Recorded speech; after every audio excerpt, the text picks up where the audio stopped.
Mhm. Euh, Ah oui, merci d'avoir lancé l'enregistrement pour le replay. Ah, Donc ça marche. voilà, le lâcher Ok, prise, en fait, c'est faire confiance, se faire confiance en l'autre, faire confiance en ce qui arrive, ce qui est là. C'est accepter ce qui est ici, maintenant. C'est mhm. commencer à relâcher peut-être le contrôle et essayer de se détacher d'un résultat à atteindre. Exactement. Alors qu'en fait, tout laisser tomber, bah, c'est renoncer à soi, en fait. C'est fuir ses responsabilités ou se dire, bah, tant pis, en se coupant vraiment de ses besoins. Et ça, ce n'est pas du lâcher prise. Et voyez, entre la bulle violette du lâcher prise et puis la bulle un peu plus claire de tout laisser tomber, il y a un très bel espace qui est un espace de choix, un Mhm, espace où vous pouvez agir. Et c'est un espace où en fait on peut faire un choix conscient mhm. pour poser une action qui soit juste, en fait. Exactement. Et alors, le lâcher prise, bah, vous l'avez compris, c'est pas passif. Au contraire, le lâcher prise, c'est actif. C'est décider ce sur quoi on garde le pouvoir et ce qu'on choisit de relâcher pour retrouver justement plus de liberté intérieure. Alors, pour vous donner une image, là, peut-être, on pourrait imaginer que vous tenez une corde hyper serrée, là, dans votre main, au point que ça vous fait mal à la main. Et lâcher prise, en fait, c'est pas jeter la corde, tourner le dos, et s'en aller. C'est simplement desserrer la prise pour retrouver de l'air et de la souplesse. Alors, souvenez-vous, le vrai lâcher prise, ce n'est pas baisser les bras, c'est ouvrir les mains pour accueillir ce qui est. Et alors, voilà, les pensées ne sont pas la réalité. Moi, j'aime beaucoup ça. Euh, En fait, parfois, ce qui nous empêche de lâcher prise, ce n'est pas la situation elle-même, mais c'est le film qu'on se raconte dans notre tête. En Gestalt, en fait, on va distinguer l'expérience de l'interprétation. Et souvent, ce sont nos pensées qui nous empêchent d'avancer et qui nous enferment. Alors pour continuer, nous allons voir ensemble comment différencier ce que l'on vit de ce que l'on imagine. Alors déjà, moi, j'avais envie d'introduire et de vous rappeler le rôle de notre cerveau. Notre cerveau, les neurosciences l'ont montré, démontré, il génère environ 70 000 pensées par jour. C'est son boulot, en fait. Donc un cerveau qui fonctionne bien, qui est en bonne santé, il génère euh, 70 000 pensées par jour. Donc, son job, c'est d'interpréter, de juger, de comparer, d'essayer de comprendre une situation, éventuellement de trouver des solutions, d'anticiper, de planifier. Et ce flux mental, il est constant. Vous l'aurez remarqué, en fait, que la nuit, on ne débranche pas le cerveau. Alors, certes, il peut être ralenti et les pensées peuvent être inconscientes, mais il continue, en fait, de travailler.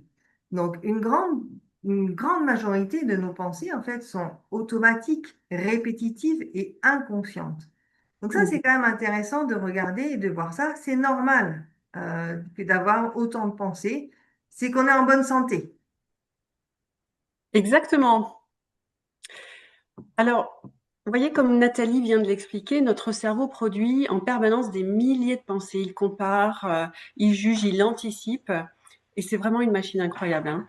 Mais parfois, ça peut devenir vraiment très envahissant. Alors, quand on se laisse embarquer par ce flot-là de pensées, on bascule en mode pilote automatique, on va dire. Et c'est là que commence le tourbillon des pensées. Et alors, dans ce tourbillon des pensées-là, eh ben, ce sont les pensées qui prennent les commandes. On n'est plus vraiment là, on est dans notre tête, on va dire. Alors, résultat, qu'est-ce qui se passe? Bah, on perd de l'attention, de la présence, on s'épuise et on ressasse, quoi. Donc, souvent, on retrouve les mêmes schémas, les pensées négatives, et ça génère du stress, voire des comportements automatiques qui vont nous desservir en fait. Donc c'est un peu comme si le commandant de bord avait quitté le cockpit, là, on va se donner une image, et que l'avion tournait en boucle tout seul, avec nous à l'intérieur. Alors le lâcher-prise commence justement par retrouver la position de pilote.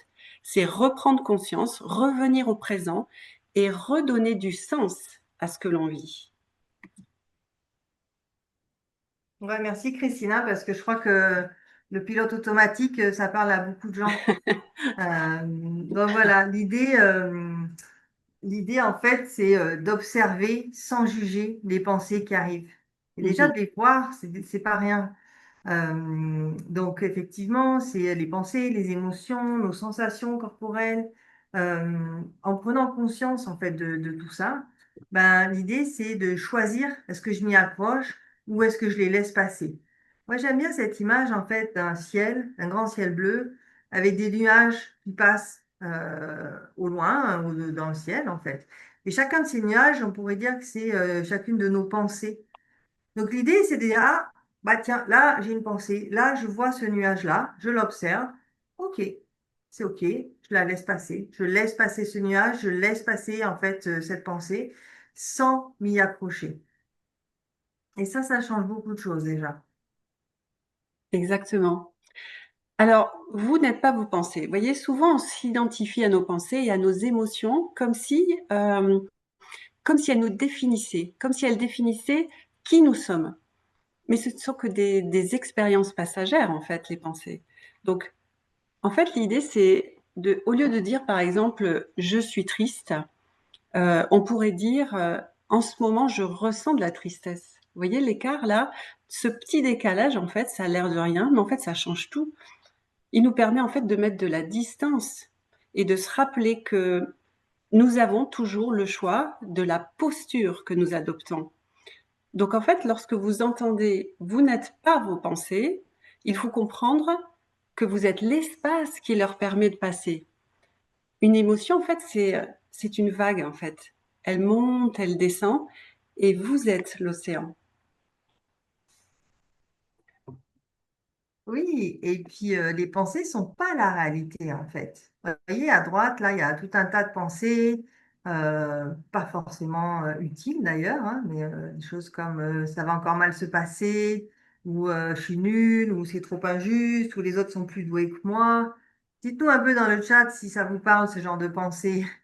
Euh, Je voilà, pense que donc ça en va fait, parler à beaucoup de monde. voilà. Donc en fait, faut distinguer effectivement la réalité de la pensée. Une pensée, c'est une construction du mental. Ça a été généré par notre cerveau. Et c'est une interprétation en fait de la réalité. Et nos pensées sont influencées en fait par nos croyances, notre vécu, notre histoire, nos peurs, nos désirs. Vous voyez, sur la même situation qu'on est en train de vivre là maintenant, bah, peut-être que Christina n'aura pas les mêmes pensées que moi, parce qu'en fait, on n'a pas le même vécu, on n'a pas les mêmes lunettes, on n'a pas les mêmes filtres, ils sont pas teintés de la même façon en fait. Et c'est OK.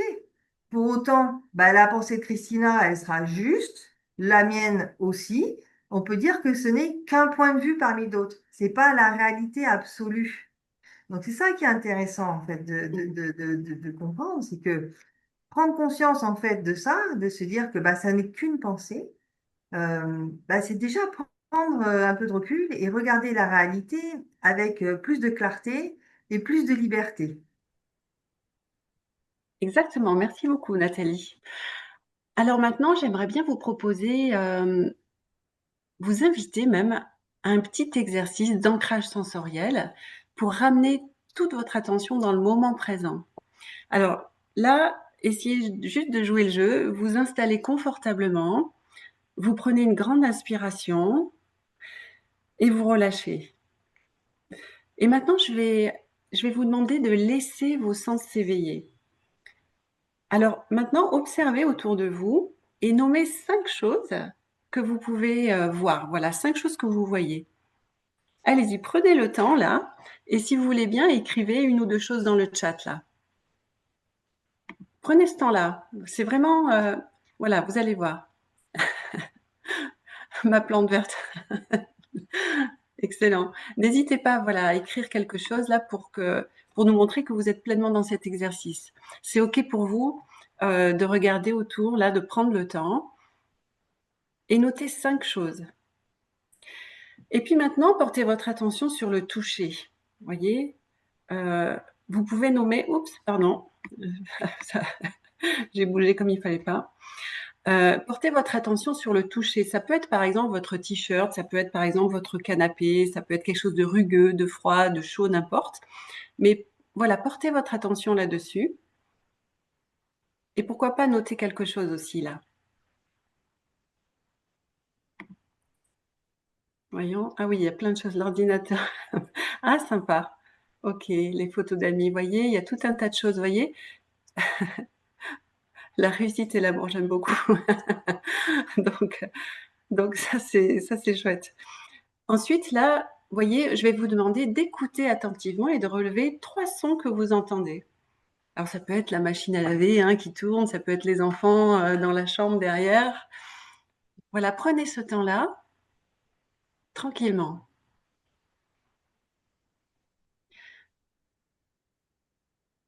Et puis, j'aimerais que vous notiez, en inspirant profondément, 2 odeurs que vous percevez. Voilà, 2 odeurs autour de vous, ça fait partie des sens que vous pouvez noter également. Et enfin, portez attention au goût. Donc, peut-être là, la saveur, vous avez une boisson, peut-être à côté de vous, vous avez peut-être des petits trucs à grignoter. Voilà, dites-nous dans le chat quelque chose là que vous pouvez noter.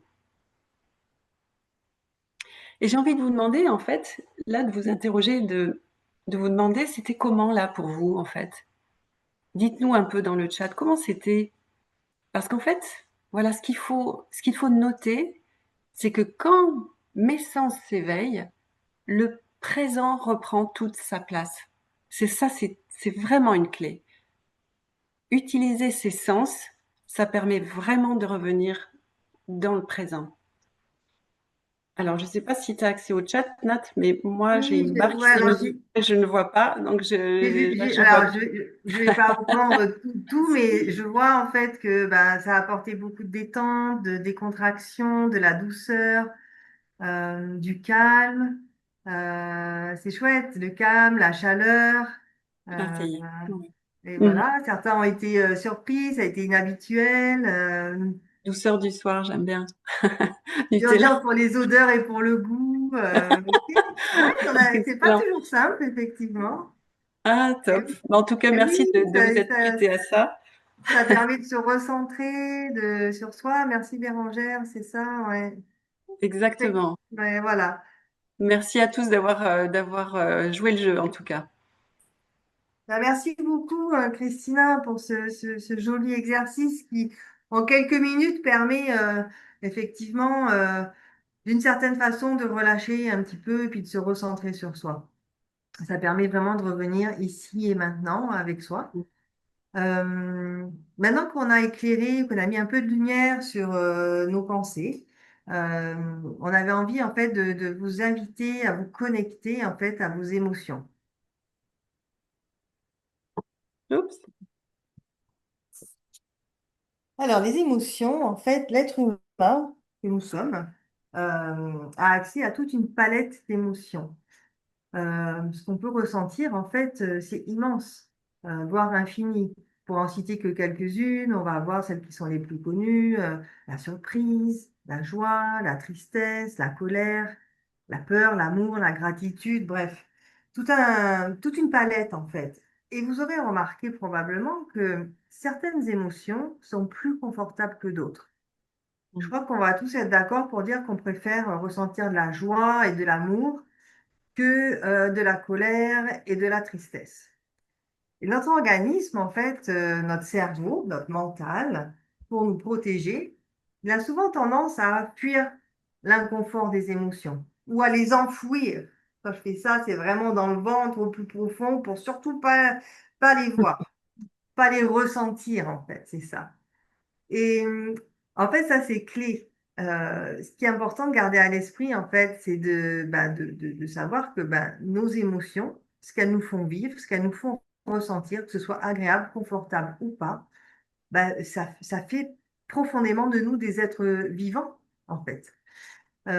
Et que ces émotions, on va le voir, ce sont des guides précieux. Effectivement. Elles nous aident, en fait, à traverser la vie pour peu qu'on y porte un peu attention et qu'on les écoute. Tout à fait. Et puis, on aimerait bien aussi vous partager qu'en Gestalt, On parle d'émotions régulées quand 5 critères sont réunis. Alors, vous avez l'intensité, la durée, la justesse, la subtilité et l'action. En fait, ce qu'il faut savoir, c'est qu'on entend souvent, il ne faut pas se laisser submerger par ses émotions. Et pourtant, le vrai défi, là, ce n'est pas de les contrôler, mais d'apprendre à les conscientiser, à les accueillir pour ne pas imploser ou exploser. Et pour mieux comprendre ce qu'est une émotion régulée, on va parler de ces 5 critères. Alors peut-être, pour vous faire vous donner une petite image là, une émotion régulée, bah, c'est comme une mélodie. C'est-à-dire que son intensité, bah, c'est le volume, la durée, c'est la longueur de la partition, sa justesse, bah, c'est quand la note sonne bien, la subtilité, ben, ce sont toutes les nuances de ton, et l'action, bah, ça sera le rythme qui nous entraîne à bouger. Donc maintenant, on va détailler un petit peu tout ça, on va vous expliquer tout ça. Merci Christina, j'adore cette métaphore musicale en fait sur une émotion et c'est très juste. Alors l'intensité d'une émotion, qu'est-ce que c'est? En fait, on va parler d'une émotion, euh, pardon, une émotion, Oui. elle peut être très forte et quand elle est très, voire trop forte, elle peut complètement nous figer. Elle peut saturer notre cerveau et bloquer notre capacité en fait à réfléchir et à agir. À l'inverse, une émotion trop faible peut passer complètement inaperçue et on va parler dans ce cas d'une sorte d'inhibition. En fait, Mhm. j'ai envie de vous donner cet exemple. Peut-être certaines d'entre vous sont amenés à être en clientèle ou à faire une présentation face à un public ou comme nous ce soir avec vous. Et du coup, euh, c'est normal en fait d'avoir un léger trac et ça peut dynamiser en fait et rendre le discours plus vivant, plus humain. Mais trop de stress peut provoquer des lapsus ou des grands blancs ou des propos erronés. Et à l'inverse, une émotion qui serait complètement inhibée, bah, ça pourrait rendre le propos un peu monotone ou sans impact. Mhm. C'est là aussi qu'on voit en fait que bah, l'intensité d'une émotion, quand elle est régulée, elle est juste. Et on va parler d'un bon niveau d'intensité quand l'émotion, en fait, elle nous permet de mobiliser notre énergie sans nous laisser complètement submerger. Exactement. Et alors maintenant, la durée d'une émotion, c'est vraiment intéressant aussi. En fait, il faut savoir que la réaction physiologique d'une émotion dure environ, on va dire, entre 60 à 90 secondes. Ça, vous imaginez, 60 à 90 secondes, ça veut dire qu'en fait, bah, derrière, c'est le mental qui prend le relais. Et ça, c'est de la neuroscience. Vous voyez, il y a une neuroscientifique, Jill Taylor, donc qui a fait des travaux incroyables là-dessus et qui a démontré, en fait, elle explique que lorsqu'on ressent une émotion, que ce soit la colère, la peur, la joie, enfin, bref, une émotion, la décharge chimique dans le corps, les hormones, les neurotransmetteurs, s'épuisent à environ 1 minute 30.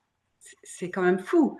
Ça veut dire que au-delà, si l'émotion perdure, en fait, c'est parce que notre mental entretient l'émotion en ruminant, en ressassant des pensées et en réactivant des souvenirs. Donc, 60 à 90 secondes dans le corps et dans l'esprit, le mental, l'émotion est prolongée par l'interprétation, le récit et les croyances. Donc savoir ça, en fait, ça nous aide à accueillir l'émotion sans la laisser nous envahir. C'est super précieux. Donc la bonne nouvelle, en fait, c'est que nous avons toujours le choix de relâcher nos pensées derrière et de revenir au présent. Donc en résumé, comprendre la durée d'une émotion, c'est une étape essentielle pour apprendre à réguler nos réponses émotionnelles. Ouais, c'est fascinant, ça, la durée de l'émotion, Ouais, hein, qui dure 1 minute ou 1 minute 30. c'est fou, hein? C'est bien de l'avoir à l'esprit, hein.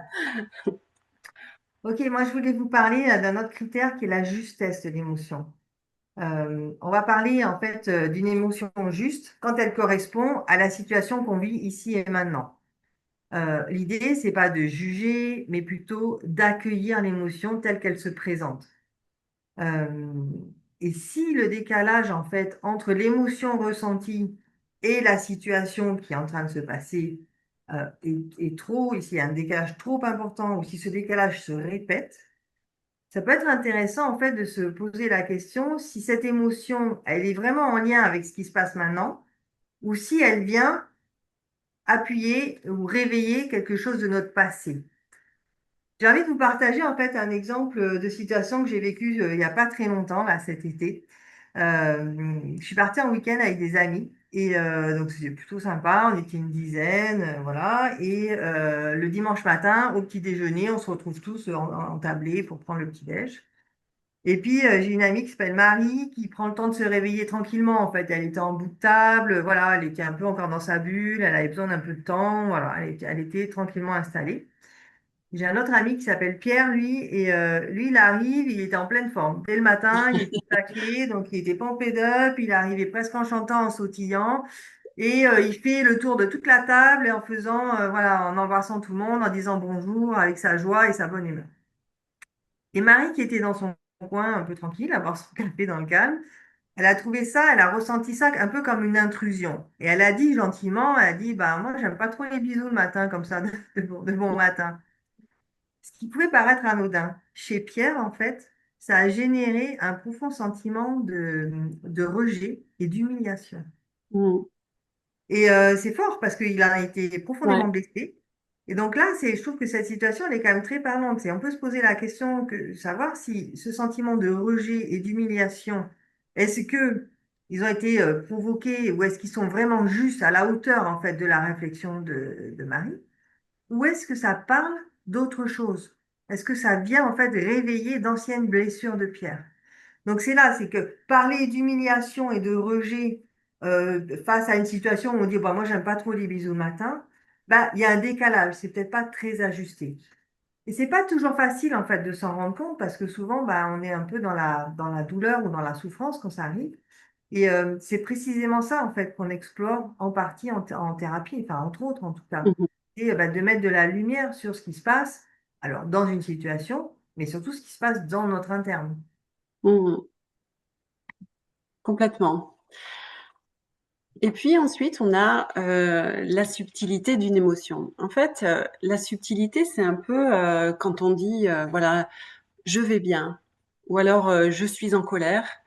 En fait, on utilise des mots très généraux là et mais en fait, nos émotions sont souvent bien plus nuancées que ça.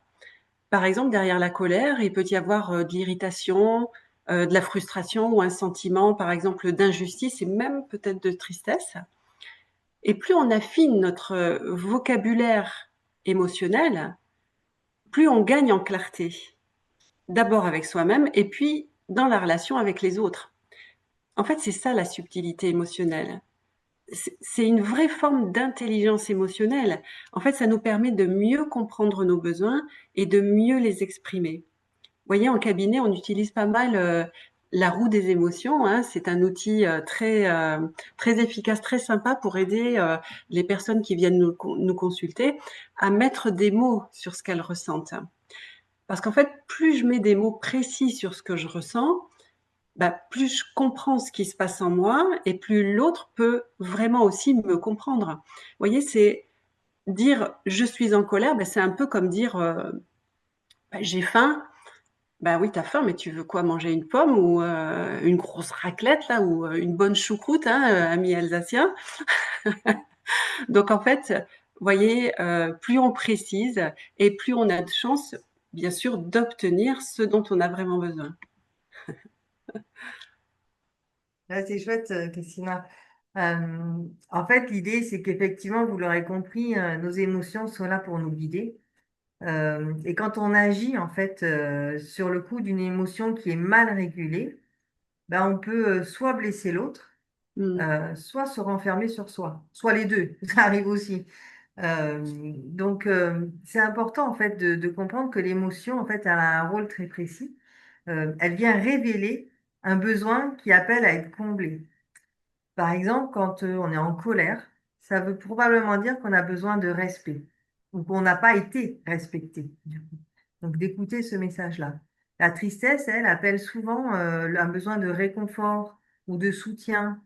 Et la peur, elle, peut tout à fait nous prévenir d'un danger. Et ça vient révéler en fait un besoin de sécurité ou d'être rassuré. Prendre conscience en fait de ce message-là, ben, émotion, besoin, ça veut dire que déjà on peut commencer à prendre soin du besoin, de notre besoin.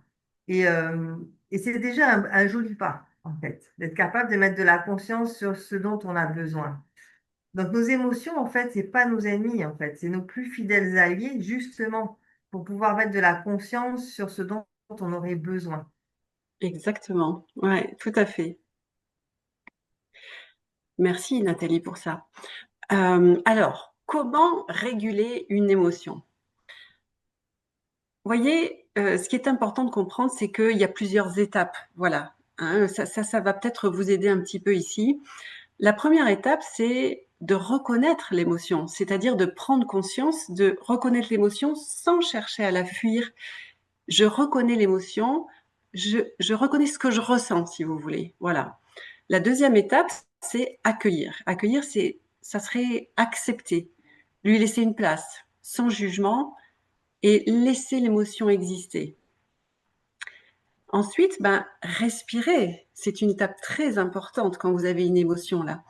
Respirez, restez en lien avec votre émotion plutôt que de lutter contre et de bloquer. Vous voyez, je reste avec elle sans lutter. Et puis, bien sûr, il y a écouter le message, c'est-à-dire comprendre, écouter le message ou le besoin qu'elle révèle. J'écoute le message qu'elle apporte. Et là, j'aimerais bien juste vous donner un petit exemple que je donne parfois en cabinet, qui est un peu parlant. Vous voyez, c'est comme si ben, un vieil ami venait frapper à la porte, là. Eh ben, vous entendez, là, vous reconnaissez qu'il y a quelqu'un à la porte, vous l'accueillez, vous le laissez entrer, en fait. Vous l'invitez même à s'asseoir sur votre canapé, là, et puis vous respirez avec lui, là. Et puis vous essayez de comprendre quel est son message. Voyez, ça peut donner une petite clé pour dire, OK, là, je ressens quelque chose, je vais l'inviter là sur mon canapé, cette émotion. Et puis la dernière étape, bien sûr, c'est agir en fonction, c'est-à-dire s'ajuster, poser une action juste en fonction du besoin. C'est-à-dire, j'agis en accord avec son besoin. Alors bien sûr, franchement, évidemment, c'est pas toujours simple ni naturel de faire tout ça, hein, on en est bien conscient. Ça demande du temps et de la pratique, et c'est un processus pardon, qui peut vraiment prendre du temps. Et c'est justement ce que nous travaillons ensemble en cabinet. Ouais, excusez-moi, j'en bafouille tellement ça. Voilà, donc Ouais, c'est ça, en fait. c'est Ouais. vraiment très intéressant. En fait, J'en c'est tout prie, notre Nathalie. travail, en fait, en cabinet, c'est d'accompagner les personnes qui viennent nous voir à prendre conscience de tout ça. Exactement. Et alors, vous l'aurez compris, vous avez le pouvoir.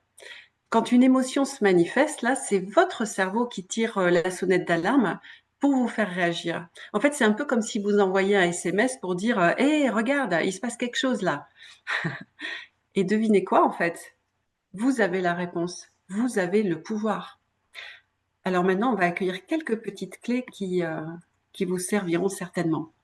Ouais. Alors, dans cette dernière partie, en fait, on voulait partager avec vous des outils qui sont propres à la Gestalt thérapie, qu'on peut retrouver aussi dans d'autres pratiques, mais on a choisi ceux qui nous paraissaient le plus pertinents et les plus utiles, en fait, voilà, pour essayer de lâcher prise. Le premier, c'est le baromètre du stress. En fait, vous voyez sur la gauche de votre écran, il y a trois niveaux. Il y a une zone bleue qui est une zone de détente. Donc là, l'esprit est clair, on est capable de réguler ses émotions, de penser, de parler et d'agir de façon juste. Dans la zone de détente, on n'est pas en total relax en fait. On est détendu, mais ça n'empêche pas qu'on peut être dans l'action. Souvent, on a une croyance un peu erronée qu'il faut être sous stress pour pouvoir se mobiliser. Mais dans la pleine détente, on est capable d'être productif. La deuxième zone, c'est la zone qui serait violette. qui est une dose, en fait, une zone de mobilisation. C'est là où en fait, la dose de stress est juste utile, il est suffisant, en fait, pour mobiliser l'énergie nécessaire à passer à l'action. Et la dernière zone, c'est la zone de stress, la zone rouge, là. C'est là où on perd, en fait, l'accès, où c'est trop, en fait, où on perd accès à nos ressources internes. Et les choix deviennent compliqués, voire pas très pertinents. Mhm. Ce qui est intéressant, c'est qu'en fait, sur la gauche, là, vous avez une flèche qui est descendante. Et que la bonne nouvelle, c'est que on a ce pouvoir-là de pouvoir faire redescendre notre zone de stress et revenir dans la zone violette, puis bleue. Alors, vous allez me dire, ouais, d'accord, c'est bien, mais comment on fait, en fait, pour redescendre quand on est en zone rouge? Bah, déjà, c'est d'avoir conscience de son état. Donc, moi, ce que j'ai envie de vous inviter à faire, là, on va prendre peut-être 1 minute. Regardez un peu votre interne et comment vous vous sentez. Faites un peu un camembert. Vous voyez, on a mis un exemple là, de schéma sous forme de camembert parce qu'on n'est jamais à 100% rouge ou en 100% détente ou voilà, ça peut être panaché. Il y a de la nuance en fait, comme dans les émotions. Euh, donc voilà, par exemple, bah, dites-nous un petit peu comment vous vous sentez et comment vous êtes par rapport à ce baromètre du stress. Par exemple, moi, je peux vous partager mon baromètre du stress de maintenant. On va dire que je suis un quart détente dans la zone bleue. Allez, 20% dans la zone un peu stress, encore que, ouais. Et puis, la grosse partie de mon énergie, elle est dans la zone de mobilisation. C'est-à-dire que j'ai le stress suffisant pour me mobiliser et être avec vous là pour animer cette présentation. Et vous, dites-nous un peu là, dans Voilà, le dites-nous chat, dans le chat. comment vous êtes? Christina, toi, comment tu es dans quelle couleur? Moi, T'es je comment? suis, on va dire que je suis dans le violet, là, je suis dans la mobilisation. C'est une très bonne énergie. Donc ça, et Ok. toi? Ben ouais, bah pareil, effectivement, plutôt violet. Eh ben Euh, super. Est-ce ok, qu'on a Anne, elle est 90% détente, 10% mobilisation. super, Ok, super, détente, ouais, super. c'est Bon, chouette. Eh ben ça fait plaisir. beaucoup de bleu et de violet. Bon, bah c'est cool, c'est chouette. Ok. J'ai juste vu un petit message passer rapidement de Geneviève. On reviendra à la fin, Geneviève, sur les questions. Il y aura tout le temps sur... voilà, si tu peux garder ta question pour la fin, c'est top. Ça marche. Ok. Ok, on continue? Allez. 100% détente, mobilisé. Ok. Impeccable. Merci pour vos retours en tout cas. Alors, Alors, Christina, toi, tu voulais nous voici, présenter en fait les 3 zones d'influence qui sont aussi un voici bel un petit outil. outil, exactement. Voici un petit outil qui est très sympa aussi. Vous voyez, au centre, là, les trois zones d'influence. Donc, au centre, bah, c'est vous. Enfin, c'est moi, c'est Nathalie, c'est nous, quoi. Et cette zone-là, la première zone d'influence, bah, c'est mon interne. C'est ce que je contrôle directement, c'est mon espace de choix, mes comportements. C'est là que j'ai le pouvoir. Donc, ça veut dire que c'est là qu'on va pouvoir changer les choses. Et c'est se dire, je choisis de faire bouger les choses à mon niveau et de me mettre en action. Donc, par exemple, bah, avant une réunion, bah, je prends 5 minutes pour aller respirer, c'est mon choix. Euh, je me l'accorde, vous voyez, donc c'est moi qui ai le pouvoir de faire ça. Dans la deuxième zone, c'est la zone d'influence partagée. Donc ça, c'est ce que je peux influencer, mais pas contrôler seul. Ici, j'agis en interaction avec les autres, je peux proposer, dialoguer, inspirer, mais la décision n'est pas uniquement entre mes mains. Donc, bah, par exemple, je peux exprimer à mon conjoint, à mon patron, mon besoin de mieux répartir les tâches, mais l'organisation finale, bah, ça dépend aussi d'eux. Et puis, la dernière zone, ben, là, vous l'aurez compris, hein, c'est la zone d'inertie, c'est le monde au sens large. C'est ce qui m'échappe presque totalement. Donc, ce sont les grandes forces externes, la politique, l'économie, le climat, le contexte mondial, enfin, voilà. Donc, je peux parfois y contribuer, hein, de façon marginale, comme par exemple aller voter, consommer différemment, bien sûr, hein, mais l'impact immédiat, il est vraiment limité. On a très peu de pouvoir, en fait, dans cette zone-là. Et en regardant le schéma, en fait, on voit que plus on se rapproche du centre, plus on a de pouvoir Et c'est là que c'est possible de changer les choses. Donc, en résumé, si nous n'avons pas le pouvoir sur tout, eh ben, nous avons toujours la possibilité de reprendre la main sur notre façon de voir les choses. Ça vous parle, ça? Donc, plutôt que de nous épuiser à critiquer le monde, hein, ou les autres, nous pouvons choisir de reprendre du recul, de prendre du recul, pardon, et d'ajuster notre regard et de travailler sur nous-mêmes. Donc, c'est ça en fait, le but de la thérapie, c'est de renforcer la zone d'influence première. Voilà, ça on le fait beaucoup en thérapie. Alors souvenez-vous, on ne contrôle pas le monde, mais on contrôle toujours notre regard sur le monde. Et lâcher prise, c'est cesser de s'épuiser dehors pour reprendre du pouvoir en dedans. J'aime bien cette image. Mm. Ouais, c'est très puissant. Ok, moi je voulais vous parler aussi d'un outil que je partage et que je souvent avec mes clients en cabinet. En fait, c'est la frontière contact. Donc, quand on va reprendre l'individu, c'est vous, c'est moi, c'est voilà, c'est dans la zone blanche, on est là. En fait, c'est la sphère privée, c'est notre jardin privé, c'est notre sphère intime. Et on a schématisé ce qu'on appelle nous la frontière contact sous forme de pointillés violets. Et au-delà de ça, c'est l'environnement. Donc l'environnement, ce qu'on va appeler l'environnement, ben, c'est toutes les situations à laquelle on peut être au contact, laquelle on peut vivre, et puis c'est aussi toutes les personnes. Bon, votre collègue, vos amis, les gens que vous croisez dans la rue, bref. Donc vous avez votre environnement, vous faites partie de cet environnement, on fait tous partie de cet environnement. Et cette frontière contact qui est en fait en pointillé, elle est en permanence en train de s'ajuster. Et c'est vous qui ajustez votre propre frontière contact, en fait. Et cette frontière contact, en fait, c'est pas tant la distance entre l'individu et l'environnement, mais c'est plutôt euh, sa perméabilité. Et vous pouvez choisir de la laisser plus ou moins ouverte en fonction de deux choses. La première, c'est en fonction de votre environnement. Quand vous êtes face, par exemple, à un environnement toxique, bah, il est ajusté de resserrer en fait les mailles et de ne pas vous laisser trop impacter. À l'inverse, on a parfois des personnes en cabinet qui, face à un environnement qui pourrait être très agréable, ne laissent pas entrer et ne se laissent pas toucher par ce qui est bon. Alors, c'est encore une autre problématique, mais c'est intéressant. Donc ça, c'est, voilà, vous pouvez ajuster votre frontière contact en fonction de l'environnement. Mais vous pouvez aussi vous autoriser à réguler ou à ajuster en fait votre frontière contact en fonction de comment vous vous sentez à l'instant T. Donc, on va prendre deux situations identiques, sauf que le lundi, par exemple, je suis de bonne humeur. Je suis voilà, dans mon interne, je me sens bien.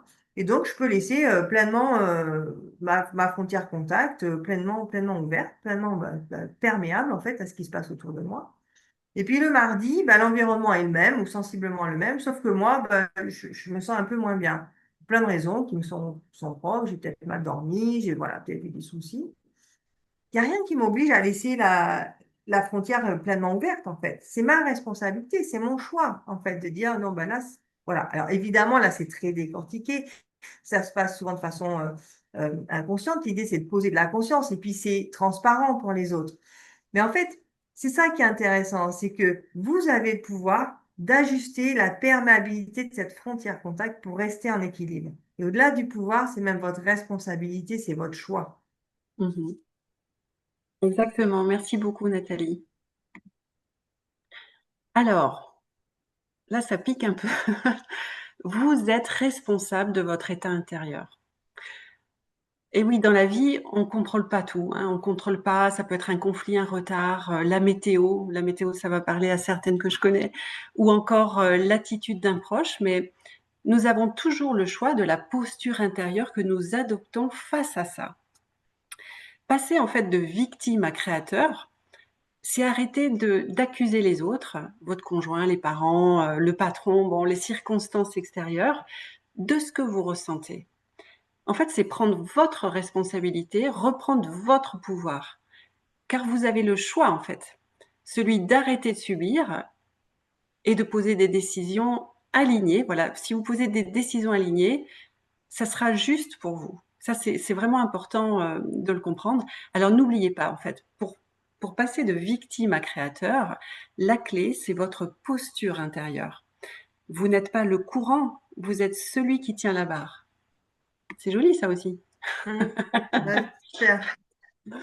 Et pour illustrer en fait ce concept qui est fort hein, en Gestalt, qui est celui de la responsabilité personnelle, j'avais envie en fait de vous donner un exemple un peu léger, justement sur la météo. Météo extérieure versus météo intérieure.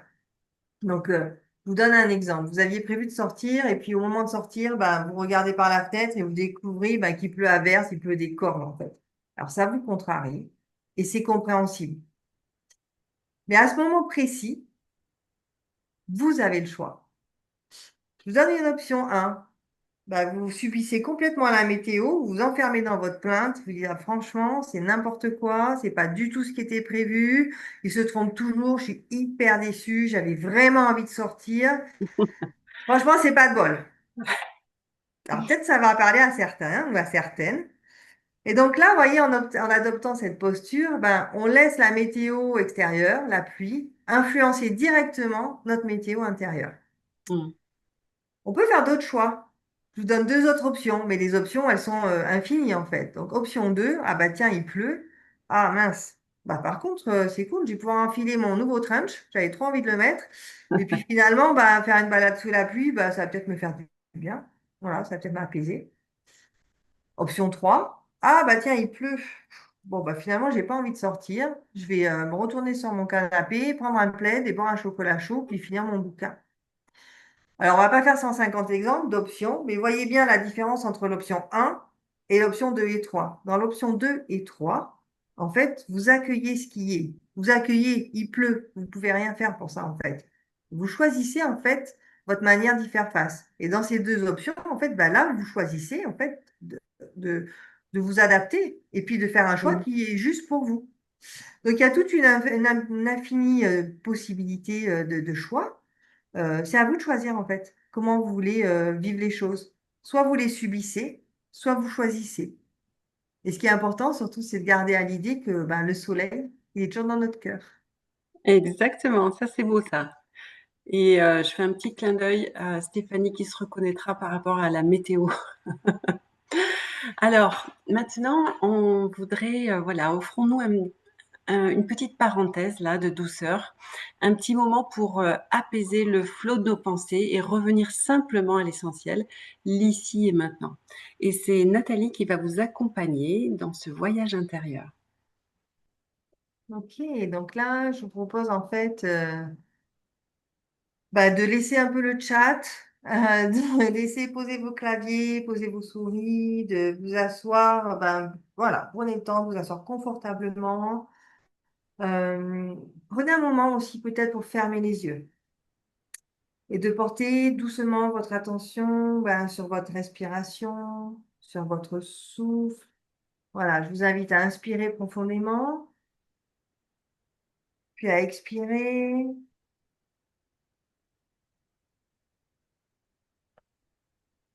Quand vous inspirez, vous ressentez en fait l'air qui entre dans vos narines. Puis quand vous expirez, vous ressentez l'air qui en ressort, un petit peu plus tiède, un peu moins frais. Voilà, l'idée c'est d'inspirer, d'expirer sans rien forcer. Vous n'avez rien à réussir, juste à être là, ici et maintenant. Imaginez maintenant un bocal devant vous. Visualisez-le. C'est un très beau bocal, en verre ou peut-être en cristal. Prenez le temps d'observer ses contours, sa forme. Est-ce qu'il est rond? Est-ce qu'il est plutôt allongé? Quel est son style? Est-ce que c'est un bocal plutôt ancien, plutôt moderne? Prenez le temps de visualiser ce bocal. C'est un très beau bocal, transparent et lumineux. Dans ce bocal, maintenant, je vous invite à verser de l'eau pure, claire et fraîche. Elle emplit doucement le bocal jusqu'en haut. Et cette eau claire et pure, c'est votre esprit. Au fond du bocal, il y a du sable, des grains de sable dorés, argentés, bruns, blancs, c'est vous qui voyez. Et parfois, ces grains de sable sont légers et fins. Et puis parfois, ils sont plus denses, plus tourbillonnants. Ces grains de sable, ce sont vos pensées, vos ruminations, vos préoccupations, vos émotions agitées. Et parfois, dans l'agitation du quotidien, le sable se disperse. Il se mélange à l'eau, qui se trouble, qui s'agite. Votre esprit devient flou, confus, agité. Alors tout en respirant doucement, prenez le temps de laisser reposer et redescendre les grains au fond du bocal. Ils se déposent un à un et petit à petit, l'eau s'éclaircit. L'agitation se calme et l'esprit, lui aussi, redevient limpide, clair, apaisé. Je vous invite à prendre encore quelques instants de ce calme, à le savourer, à observer ce silence intérieur, savourer ce calme, cette tranquillité, cette clarté qui revient doucement. Vous n'avez rien à faire, juste à être là, ici et maintenant.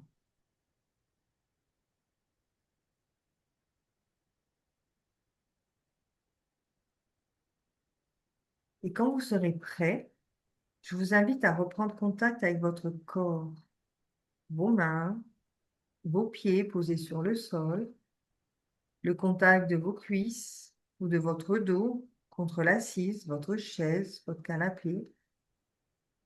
Inspirez profondément, expirez tout doucement. Et quand ce sera le bon moment pour vous, vous pourrez ouvrir les yeux et revenir ici et maintenant avec nous. Comment c'était là? Comment c'était pour vous là? Dites-nous dans le chat. Comment vous vous sentez? C'est comment pour vous là? Mhm. Détendu.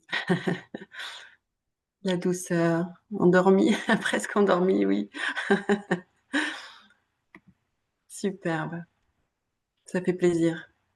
Merci beaucoup Nathalie pour cette belle méditation. Ce petit moment de retour à soi là. Ça fait un bien fou.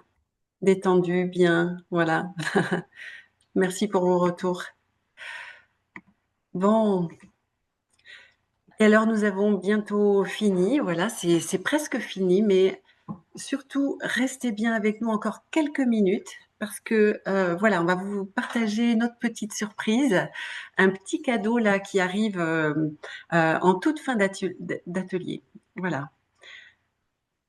Et Mais alors, avant, voilà, je te laisse ouais, présenter avant de Nathalie. finaliser, en fait, on voulait, et ça va peut-être répondre aux questions que j'ai vues passer. Concernant la Gestalt, oui. Voilà, ouais, concernant la Gestalt, on voulait avec Christina en fait partager les 5 points forts, les 5 piliers en fait qui pour nous font de la Gestalt une approche unique. Alors, on va reposer juste la Gestalt, c'est une approche de psychothérapie. Et Mhm, voilà, on voulait vous partager les 5 piliers forts en fait. Alors, mhm. Christina, dis-moi pour toi. Ouais, tout à fait. Alors, vous l'avez entendu souvent peut-être dans l'atelier. En fait, l'ici et maintenant, en Gestalt, c'est l'art de ramener son attention à ce qui se vit dans l'instant. Et ça, plutôt que de rester coincé dans le passé ou de s'inquiéter pour le futur. Parce que dans l'ici et maintenant, c'est là qu'on retrouve notre vrai pouvoir d'action et de transformation. En fait, l'ici et maintenant, c'est le seul endroit où la vie se vit vraiment. Ouais. Et La Gestalt, pour moi, c'est une approche qui est de la psychothérapie qui est hyper libératrice pour la simple raison, en fait, que elle permet vraiment de redevenir acteur de sa vie, Mmh. d'arrêter de la subir et de faire des choix qui sont justes pour soi. Et ça, c'est quand même très, très libérateur. Exactement. Il y a aussi un point très fort, c'est, le lien thérapeutique. En fait, c'est la qualité de la relation entre le praticien et la personne qui consulte, qui permet de créer un espace de confiance, d'écoute et de construction, justement, où le changement peut émerger. En gros, en fait, le lien thérapeutique, c'est vraiment le lien qui soigne. Ouais. Et c'est aussi une approche, qui a une vision globale de l'individu. Mmh. Donc, en cabinet, ben, on va porter beaucoup notre attention sur le corps. Donc, il y a pas du tout de toucher, mais on va prendre conscience de ce qui se passe dans notre corps et dans nos ressentis. Qu'est-ce qui se passe là, maintenant? Parce que les ressentis sont toujours justes, nos Mmh. émotions, nos pensées. Et on va aussi porter notre attention sur nos relations, bah, avec nous-mêmes et avec les autres. Et c'est une vision en fait qui focalise sur ces 4 dimensions, donc vision globale. On s'aperçoit que tout est lié en fait. C'est ça qui en fait une approche très puissante. Et puis, il y a l'expérience directe. En fait, en Gestalt, c'est pas l'idée qui change, c'est l'expérience. En fait, l'expérience, ça transforme. On se contente pas juste de parler, hein. On ressent, on explore, on éprouve et ça, c'est vraiment au cœur de la Gestalt et c'est ce vécu direct que l'on travaille en cabinet, hein, qui ouvre la voie au véritable changement. Ouais. Donc globalement, en fait, le but d'une thérapie, souvent, ça peut faire peur, mais l'idée, c'est pas de changer pour devenir quelqu'un d'autre. Tout le but de la thérapie, c'est de se rapprocher de qui on est vraiment pour faire des Ouais, choix vraiment justes pour soi. Et c'est très beau. exactement. Ouais, c'est très beau. Merci beaucoup Nathalie. Mmh. Alors, c'est maintenant, vous avez un temps de parole et de questions-réponses. Voilà, on sera hyper contente de pouvoir y répondre si on a les réponses. Donc, si vous avez des questions, c'est maintenant, en fait. Exactement. Posez dans le chat un peu, on y répondra avec grand plaisir. Et en même temps, si vous avez envie, vous pouvez, si vous n'avez pas forcément de questions, vous pouvez aussi nous dire avec quoi vous repartez là, qu'est-ce que vous avez retenu, est-ce qu'il y a des clés qui vous ont marqué et quels ont été aussi vos ressentis, comment vous êtes là et voilà, dites-nous si vous avez aimé l'atelier et puis si vous ne l'avez pas aimé, ne dites rien. Non, non. Par contre, voilà, dites-nous comment vous vous sentez et est-ce qu'il y a des petites choses là qui pourraient vous servir. Alors, vous bousculez pas sur les questions. Voilà, c'est le moment, s'il y a des questions. Ok, Hmm. alors j'ai ressenti un grand sentiment de Ah, clarté. merci Bérangère, Merci ça fait Bérangère. vraiment plaisir. Super, super, ça fait vraiment plaisir de partager ça en tout cas avec vous. Alors, c'est sûr qu'il y a peut-être pas vraiment il y avait une question tout à l'heure, je ne sais pas s'il y avait quelque chose dans Tout le à chat. l'heure, Que je quelqu'un crois que avait, c'était Geneviève qui avait posé la question sur ce que c'est la Gestalt. Geneviève, est-ce que la question est toujours d'actualité ou est-ce que on a répondu? Et je crois aussi qu'il y avait toujours de la part de Geneviève qui voulait qu'on se présente. Alors Geneviève, pas facile de définir mon état de stress quand cela dépend de ce à quoi je pense. Ok. Mhm. Ah, j'ai adoré, ça me rappelle beaucoup de prise de conscience, ça fait plaisir. Merci à ce beau binôme. Merci Catherine. Merci Catherine. C'est de se retrouver soi-même. Ah, génial. Et vous aussi. Oh, ça fait tellement plaisir ce retour-là, c'est chouette. Ça nous fait vraiment plaisir parce que voilà, c'est pas très intéressant. Ah, ça passe vite. Là, ça passe vite. Alors j'ai adoré, ça me rappelle beaucoup de prises de conscience avec Gwen. Toujours un plaisir d'écouter, ça remet les idées claires. Ah, Encore plus très d'outils intéressant. pour Ne le... connaissant pas la méthode Gestalt, je trouve quelques points communs avec les techniques d'optimisation du potentiel. Ok, Ouais, merci beaucoup pour ce retour. Mhm. oui, c'est ça. Oui, Ouais, c'est vrai. ouais. Mm. Alors je vois pas tout. Qu'est-ce qu'on J'aime a? l'idée de travailler sur l'environnement sur lequel j'ai une influence et se Ah, retrouver super. soi-même. C'est chouette ça, Cathy. Ouais, ouais. Merci pour cette parenthèse, ça fait plaisir. Très, très intéressant cet atelier. J'ai un petit truc devant, ça. Pardon, il y a un truc hein, ça m'a fait une bonne piqûre de rappel Oui, il oui. faille revenir au moment présent, tout à fait, et laisser le mental de côté. Belle complémentarité. Ben, ça fait vraiment plaisir, là, tous Ben, ces retours. merci. J'ai J'aime aussi l'idée aimé de bien aimé savoir la que je peux thématique. influencer sur mes émotions. C'est une vraie réalité, ça, ouais, absolument. Ouais, superbe. Ah, c'est chouette. Ben, Bon, et merci. puis là, Ah! on a quand même un petit cadeau, on y arrive, hein. Ouais, c'est un beau Voilà, cadeau. Ouais, c'est un beau cadeau. Je te laisse le ouais. présenter, Nathalie. Oui, alors déjà, on voulait vous remercier de votre présence ce soir. Peut-être, Chris, tu peux passer sur la page juste après. Et en fait, le cadeau, c'était pour celles et ceux qui voulaient poursuivre en fait l'expérience ou prolonger ou qui aimeraient en fait commencer à expérimenter. On voulait vous offrir une séance gratuite, une séance de découverte dans nos cabinets respectifs. Donc, c'est soit avec Christina dans les Landes, dans le sud-ouest, soit avec moi dans le sud-est, du côté de Valbonne, sur la Côte d'Azur, ou en En visio, parce vidéo. que l'une comme l'autre, en fait, on fait des consultations en visio et c'est très chouette aussi. Mhm. Donc, pour ça, ben, c'est très simple. Il suffit de soit d'appeler Christina, soit de m'appeler et puis de dire que vous avez assisté en fait, à l'atelier et que vous aimeriez bien faire une séance de découverte. Ben, pour vous, ça sera cadeau. Exactement. Et puis surtout, n'oubliez pas, vous pouvez utiliser cette première séance découverte pour vous ou vous pouvez en faire bénéficier quelqu'un d'autre, quelqu'un de votre entourage, que ça pourrait peut-être aider. Et cette personne aura, ou vous aurez simplement à nous contacter. Et voilà, on fera le lien avec l'atelier. Ça sera très, très simple. Et ben en tout cas, voilà, on arrive au bout. Je ne sais pas s'il y a des questions, mais en tout cas, on voudrait vraiment vous remercier du fond du cœur pour notre premier webinaire. On était ravis de le partager avec vous. Et voilà, une mention spéciale à Adrien qui nous a bien aidés là dans la salle d'attente et avec toute la technique. On le remercie du fond du cœur. Et merci à toi, Nathalie. C'était un pur bonheur. Merci à vous Ben, tous. Je lis en même temps le plaisir, chat. plaisir grandement partagé. Merci à tous. Alors, Geneviève, je vois encore, percevez-vous une différence entre les séances en présentiel et en visio? Christina, tu veux répondre? Alors, juste avant ça, je voudrais dire que si vous avez envie, vous pouvez activer votre caméra parce qu'on pourra se faire peut-être un petit coucou. Ceux qui veulent, qui sont pas en pyjama, vous pourrez le faire. Alors, la différence en visio, en présentiel, honnêtement, il y en a pas tellement parce qu'on est pleinement plongé avec la personne.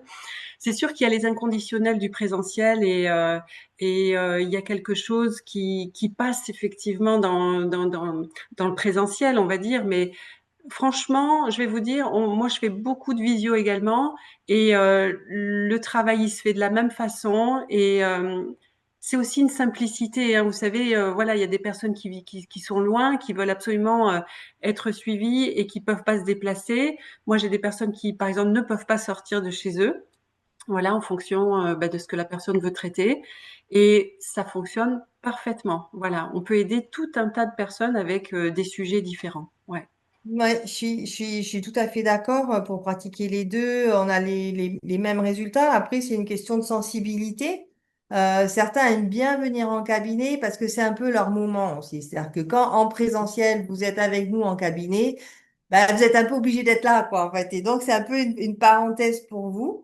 Mhm, Mais en distanciel, si vous avez la possibilité, un, d'avoir une bonne connexion et deux, de vous créer un espace où vous êtes tranquille, mhm. vraiment, avec votre thérapeute, bah, c'est super parce que l'écran, il permet quand même une vraie proximité, hein, peut-être même plus que qu'en présentiel. Donc, voilà, j'espère que ça répond à la question de Geneviève. Ah, c'est sympa. J'ai quelqu'un que je suis là en visio et qui dit qu'elle est très contente de la visio. Merci beaucoup, Stéphanie. Voilà, c'est un petit clin d'œil. Peut-être que on peut revenir si je remets un peu j'arrête le partage et on Ouais. essaye. Je sais pas si certains. Ah, voilà, je vous Ah, vois. ça Je fait ne voyais plaisir. pas. Superbe. Ah, ça fait plaisir de vous voir là. Vos beaux visages, c'est chouette. Merci beaucoup. Voilà, je vais faire le. Ah, on voit même Adrien, notre technicien. Bonsoir à toutes et à tous. Je vous voyais pas jusque-là, donc ça me touche beaucoup de voir vos beaux visages. Ah, c'est Ouais, trop ça fait sympa. très plaisir et vraiment, bah, merci, bah, moi, à toutes celles et ceux que je reconnais, puis toutes celles et ceux que je ne connais pas. Voilà, pareil Merci pour moi. d'avoir été là jusqu'avec Merci du fond nous du ce cœur. soir. Ouais. Voilà. Et À puis, une si il y a prochaine. des questions qui n'ont pas été posées ou qui ont parce qu'on n'a pas eu le temps ou parce qu'on n'a N'hésitez pas pas. osé ou parce qu'on n'a pas vu, c'est possible, c'est pas exclu qu'il y en ait une qui est passée et qu'on n'ait pas vue. Bah, vous avez nos coordonnées, n'hésitez pas, appelez-nous et puis on vous répondra avec grand plaisir. Merci beaucoup. On vous embrasse très très fort. Et puis, ben, on vous dit bonne soirée. À bientôt. Salut tout le Merci à monde. tous. Au revoir. Merci. Bye bye. Bye bye.